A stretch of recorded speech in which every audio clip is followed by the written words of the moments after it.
Hello everyone, मैं हूँ किरण शाहपुरी और ये है आप लोगों के लिए कमिंग वीक का साप्ताहिक राशिफल। ये 28 मार्च से लेकर 3 अप्रैल तक की आपकी टैरो रीडिंग्स हैं, टैरो प्रेडिक्शंस हैं। और सबसे पहले अगर अभी तक आपने इस चैनल को नहीं सब्सक्राइब किया तो प्लीज़ लाइक, शेयर और सब्सक्राइब करें। इसके साथ साथ अगर आप डेली टैरो रीडिंग में इंटरेस्टेड हैं तो आप मेरा इंस्टा पेज भी विज़िट कर सकते हैं, जिसका लिंक आपको नीचे डिस्क्रिप्शन बॉक्स में मिल जाएगा। और दूसरी बात, इस रीडिंग को आप किसी भी साइन के हिसाब से देख सकते हैं। Sun sign, moon sign, ascendant या फिर नाम के हिसाब से भी राशियां होती हैं, उसके अकॉर्डिंग भी आप इस रीडिंग को देख सकते हैं। और अगर आप मुझसे पूछेंगे तो मैं आपको यही कहूँगी कि जिस साइन को आप अभी तक फॉलो करते आ रहे हैं या फिर जिस साइन के हिसाब से आप अभी तक अपनी रीडिंग्स को देखते आ रहे हैं, सुनते आ रहे हैं, आप उसी साइन के हिसाब से इस रीडिंग को देखें। तो चलिए जी, शुरू करते हैं कमिंग वीक का साप्ताहिक राशिफल। चलिए एक वजह से आप लोगों के लिए देखें कि कमिंग वीक क्या लेकर आ रहा है, क्या एनर्जीज हैं। तो प्रोफेशनल फ्रंट के लिए आप लोगों के लिए कार्ड्स हैं 6 of cups reverse and master. और देखिए 6 ऑफ कप्स का कार्ड कहीं पास्ट की बात करता है, इमोशंस की बात करता है, फीलिंग्स की बात करता है और कुछ ऐसा ही इन जनरल या फिर स्पेसिफिकली आप अपने प्रोफेशनल फ्रंट में महसूस करते हुए दिख रहे हैं। और देखिए जनरल रीडिंग होती है तो थोड़ा थोड़ा सबके लिए डिफ़र कर सकता है।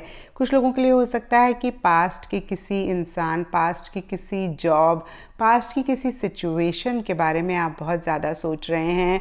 कुछ के लिए हो सकता है कि पास्ट का कोई कुलीग, पास्ट का कोई इंसान, पास्ट की कोई चीज़ करंट आपके प्रोफेशनल फ्रंट में किसी भी लेवल पे किसी भी तरीके से आ रही है। और देखिए हो सकता है कि इसी वजह से या अदरवाइज़ भी आप इमोशनल हो रहे हैं। और कुछ लोगों के लिए हो सकता है कि आप फ्यूचर पे फोकस करना चाह रहे हैं, लेकिन बार बार आपका माइंड पास्ट की किसी सिचुएशन में चला जाता है। तो देखिए पास्ट के बारे में सोचना बहुत अच्छी बात होती है, लेकिन जब हम बहुत ज़्यादा पास्ट की एनर्जीज़ में स्टक होते हैं तब कहीं हम आगे नहीं बढ़ पाते हैं। क्योंकि देखिए अगर आप पीछे ही मुड़ के देखते रहेंगे तो अगेन आप आगे कैसे बढ़ेंगे। तो थोड़ा सा पॉज करके अपने आप से पूछें, ये एनर्जीज़ आपको ग्रो करने में या फिर आपकी लाइफ में प्रोग्रेस लाने में हेल्प कर रही हैं तो बहुत अच्छी बात है। क्योंकि देखिए पास्ट से लर्निंग भी हमें लेनी चाहिए और उसको करंट सिचुएशन में जब हम अप्लाई करते हैं तो हम अपने फ्यूचर को बहुत बेहतर करते हैं। तो फिर से देखिए कुछ ऐसा ही अगर आपके साथ हो रहा है तो बहुत अच्छी बात है, लेकिन अगर आप पास्ट की किसी चीज़ में स्टक हो रहे हैं जिसकी वजह से अपनी ग्रोथ प्रोग्रेस को आप ब्लॉक कर रहे हैं तो ज़रूर इस चीज़ को चेक करके करेक्ट करें। और नीचे देखिए मास्टर का कार्ड भी कहीं एक तरफ ब्लेसिंग्स की बात करता है, जिस भी गॉड को आप मानते हैं उसकी तरफ से, यूनिवर्स की तरफ से, लेकिन साथ ही साथ मास्टर का कार्ड कहता है कि जो भी इमोशंस आपको परेशान कर रही हैं बहुत इम्पॉर्टेंट है कि आप उनको कंट्रोल करें, उनको मास्टर करें और उनको कहीं आप अपने ऊपर हावी ना होने दें। एंड पर्सनल फ्रंट के लिए आप लोगों के लिए कार्ड्स हैं S of swords and postponement. तो देखिए एस ऑफ सोर्ड्स का कार्ड कहीं क्लैरिटी की बात करता है। इनफैक्ट देखिए सबसे पहली बात, यहाँ पर दोनों ही सोर्ड्स के कार्ड्स हैं तो पर्सनल फ्रंट में काफ़ी लॉजिकल थिंकिंग रहती हुई दिख रही है। आप माइंड से चीज़ों को डील कर रहे हैं, आप इमोशनल नहीं हो रहे हैं या फिर नहीं होना चाह रहे हैं। एक डिटैचमेंट आ रहा है या फिर एक डिटैचमेंट आप लाना चाह रहे हैं। कुछ लोगों के लिए लिटरली हो सकता है कि पीछे किसी चीज़ को लेकर आप बहुत इमोशनल हुए, बहुत सेंटिमेंटल हुए, जिसकी वजह से आप परेशान हुए। और इस वीक लिटरली आप अपने आप को बोल सकते हैं कि बस अब बहुत हो गया, अब माइंड से आप चीज़ों को डील करना चाह रहे हैं। और देखिए पोस्टपोनमेंट का कार्ड भी बहुत ही क्लियरली कह रहा है कुछ चीज़ें या तो डिले हो रही हैं, पोस्टपोन हो रही हैं, या फिर आप ही कुछ चीज़ों को पोस्टपोन करना चाह रहे हैं, डिले कर रहे हैं। और कहीं देखिए डीपर लेवल के लिए आप चीज़ों से विड्रॉ करते हुए दिख रहे हैं। बहुत एक्टिवली किसी भी चीज़ में मन ही मन आप इन्वॉल्व नहीं होना चाह रहे हैं। और सरफेस लेवल के लिए देखिए एस ऑफ सोर्ड्स का कार्ड एक फाइटिंग स्पिरिट की भी बात करता है, अपफ्रंट होकर चीज़ों को भी डील करने की बात करता है। और कुछ ऐसा ही आपके लिए भी स्पेसिफिकली अगेन आपके पर्सनल फ्रंट में रहता हुआ दिख रहा है।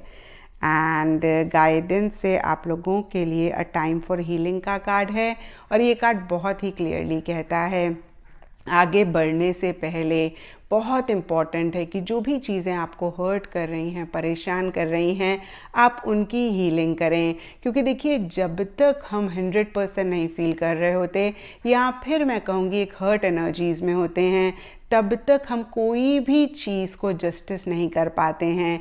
जैसे कि देखिए, अगर किसी इंसान के पैर में चोट लगी है तो वो प्रॉपरली नहीं चल पाएगा, और प्रॉपरली चलने के लिए बहुत इम्पॉर्टेंट है कि उसकी वो चोट हील हो। और देखिए, फिज़िकल लेवल पे या फिज़िकल बॉडी में इन चीज़ों को हम देख पाते हैं, लेकिन मेंटल इमोशनल लेवल पे हम इन चीज़ों को नहीं देख पाते हैं। और कितनी बारी हम 100% नहीं फील कर रहे होते हैं, किसी चीज़ को लेकर हम हर्ट हो रहे होते हैं, लेकिन फिर भी हम आगे बढ़ते रहते हैं। तो देखिए, ऐसा हम कर तो लेते हैं, यानी कि हम आगे बढ़ तो लेते हैं, लेकिन एक हैप्पीनेस, जॉय या फिर उस तरीके की एनर्जी अपनी लाइफ में नहीं ला पाते हैं। तो देखिए, नटशेल में आगे बढ़ने से पहले किसी भी सिचुएशन में अगर आप हर्ट फील कर रहे हैं तो उसी की हीलिंग आप ज़रूर करें। एंड एस्ट्रोलॉजी से आप लोगों के लिए जेमिनी साइन का कार्ड है, और इसके हिसाब से ग्रीन कलर इस वीक आप लोगों के लिए लकी रह सकता है। एंड सिग्निफिकेंट डे आप लोगों के लिए होगा वेडनेसडे। तो ये था एक्वेरियस आप लोगों के लिए कमिंग वीक का साप्ताहिक राशिफल। और नीचे मुझे कमेंट सेक्शन पे ज़रूर बताएं कि ये कितना आपके साथ रेजोनेट किया, कितना आप कनेक्ट कर पाए।